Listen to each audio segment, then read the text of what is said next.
Class 8 welcome to the class.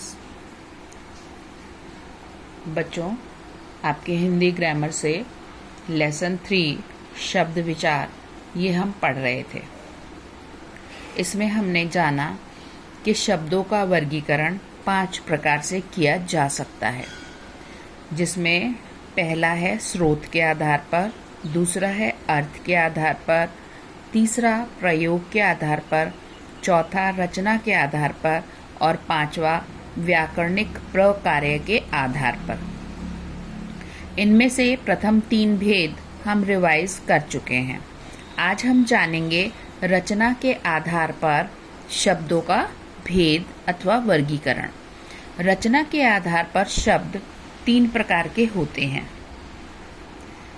पहला रूढ़ शब्द, दूसरा यौगिक शब्द और तीसरा योग रूढ़ शब्द। रूढ़ शब्द किसी भी भाषा में परंपरा से आने वाले वे विशेष शब्द हैं जिनका अपना अर्थ होता है। ठीक है, उनका कोई एक निश्चित या विशेष अर्थ होता है और वो उसी के लिए रूढ़ हो जाते हैं। और अगर हम उनकी पहचान करें तो उनका खंड करने पर उनका कोई अर्थ नहीं निकलता। जैसे घोड़ा, आदमी, हाथी, घर। तो घर शब्द में घ और र अलग अलग कर दीजिए, इन टुकड़ों का कोई अर्थ नहीं है। दूसरा है यौगिक शब्द। जैसा कि इसके नाम से स्पष्ट है कि इसमें 2 या 2 से अधिक शब्दांश जुड़ते हैं, वो यौगिक शब्द कहलाते हैं और इनके खंड करने पर इनका अर्थ निकलता है। जैसे प्रधानमंत्री शब्द यदि हम लेते हैं और इसके 2 खंड करते हैं, प्रधान और मंत्री, तो दोनों का अर्थ है ना। तीसरा है योग रूढ़ शब्द। योग रूढ़ शब्द 1 से अधिक शब्दों या शब्दांशों के मेल से बनते हैं और वो किसी विशेष अर्थ के लिए रूढ़ होते हैं, तो उन्हें क्या कहते हैं? योग रूढ़ शब्द। जैसे सपोज पंकज शब्द है उदाहरण के तौर पर, तो इसका अर्थ है पंख प्लस ज।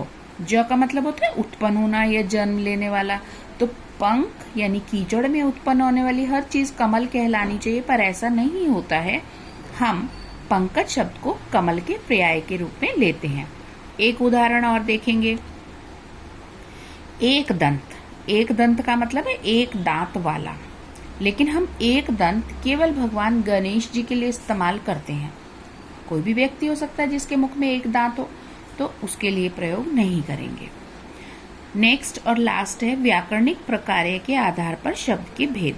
व्याकरणिक प्रकार्य के आधार पर शब्द के विकारी एवं अविकारी 2 प्रकार से भेद किए जाते हैं। बच्चों, हालांकि इसके भेद भी आपने पढ़े हुए हैं, लेकिन फिर भी हम इसको दोबारा से करेंगे। विकारी शब्द वे होते हैं जिनमें लिंग, वचन, कारक और काल के कारण विकार अथवा परिवर्तन आता है। किसके कारण?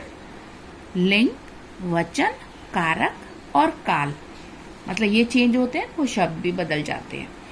इसमें 4 प्रकार के शब्द आते हैं: संज्ञा शब्द, सर्वनाम शब्द, विशेषण शब्द और क्रिया शब्द। तो ये 4 प्रकार के शब्द। यदि संज्ञा जैसे लड़का है, बहुवचन होने पर इसमें परिवर्तन आ जाएगा प्रयोग में भी। नेक्स्ट है अविकारी शब्द। अविकारी शब्द वे शब्द हैं जिनमें किसी भी कारण से, यानी लिंग, वचन, कारक अथवा काल के कारण से कोई विकार अथवा परिवर्तन नहीं आता, वे शब्द अविकारी शब्द कहलाते हैं। और इनमें बच्चों 4 प्रकार के शब्द आते हैं। पहला है क्रिया विशेषण शब्द, दूसरा संबंध बोधक शब्द, तीसरा समुच्चय बोधक शब्द और चौथा विस्मयादि बोधक शब्द। यानी वे शब्द जो व्याकरणिक प्रकार्य के आधार पर क्रिया विशेषण, संबंध बोधक, समुच्चय बोधक या विस्मयादि बोधक का होते हैं या कार्य करते हैं, वे शब्द अविकारी शब्द कहलाते हैं। इनके विषय में हम आगे वैसे विस्तार से जानेंगे, क्लास 7 में भी आप पढ़ चुके हैं। इसके बाद है बच्चों इसका एक्सरसाइज वर्क। एक्सरसाइज वर्क हम क्लास में आपको करा चुके हैं। एक बार आप इसको अपने घर पर अपने आप रिवाइज करिएगा और फिर कोई प्रॉब्लम हो तो बताइएगा। जूम क्लास में हम इसको और क्लियर कर लेंगे। मिलते हैं आपसे नेक्स्ट वीडियो में। Till then, good bye.